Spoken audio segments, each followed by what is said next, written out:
Welcome to 38 North Security short series on FedRAMP 20X. I'm Ingrid, and you should probably wait to get FedRAMP until you watch this, that is. So, a lot of cloud providers, just like you, are hesitating right now. They're trying to decide whether to pursue Rev 5 now, wait for 20X, or take some kind of bridge path.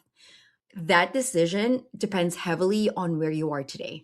For example, if you already have an agency sponsor and you're moving through Rev 5, finishing that path may still make sense. If you're deep into Rev 5 but missing a sponsor, sponsorless Rev 5 may be worth evaluating. But if you're just starting now and you don't already have an agency sponsor, traditional Rev 5 may not be the most realistic starting point. Maybe you should look into 20X, right? But with all these options and factors to consider, it can feel like waiting is a responsible thing. However, what are you doing while you wait? Because waiting for the rules to settle is one thing, but if you're waiting with no plan, no scoping work, no understanding of your technical lift, and no idea how this maps to revenue, that's probably a bad idea. Let me share with you what we've seen when we speak to different organizations trying to decide on which FedRAMP path to take. It's always a mix of business and technical questions that we get asked, right? Like, how much internal lift will this take? How much of this sits with GRC? How much sits with engineering? What is actually in scope? Will this slow down our product roadmap? When can we start talking to federal customers? Because, hey, guess what?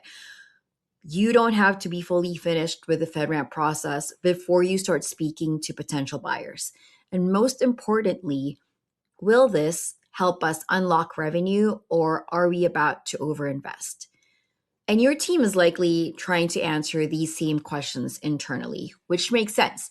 FedRAMP is expensive no matter which path you take, and you don't want to jump into execution without fully understanding what it takes and what to expect. So it becomes a bit of a waiting game.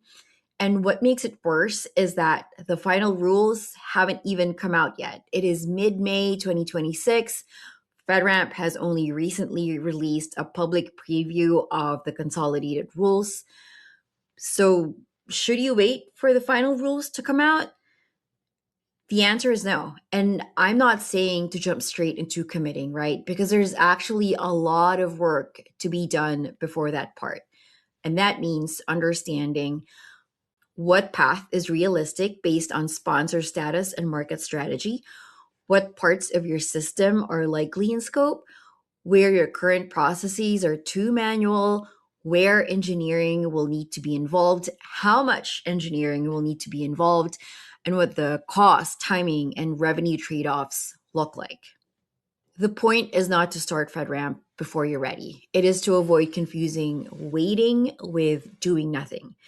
If federal revenue is part of your strategy, use this period to figure out whether the path is viable, what it will take, and what you can credibly say to buyers along the way.